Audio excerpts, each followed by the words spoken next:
أشاد الهولندي إيريك تين هاغ مدرب مانشستر يونايتد بالأداء الرائع الذي قدمه الدولي المغربي حكيم زياش لاعب غلطة سراي في المباراة التي جمعت الفريقين ضمن مرحلة مجموعات دوري أبطال أوروبا، وانتهت المباراة بالتعادل الإيجابي 3-3، وسجل زياش هدفين وصنع آخرا ليقود غلطة سراي للتعادل بعد أن كان متأخرا بثنائية نظيفة.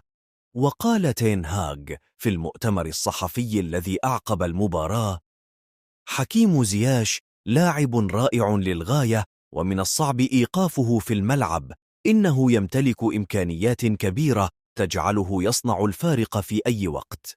وأضاف: لقد كان لاعبا مهما للغاية بالنسبة لنا في أياكس، وكنت سعيدا برؤيته يلعب بهذا المستوى الرائع اليوم. وسبق لتين هاغ أن درب زياش في أياكس أمستردام، حيث لعبا معا لمدة موسمين وحققا العديد من الألقاب، أبرزها لقب الدوري الهولندي ولقب كأس هولندا.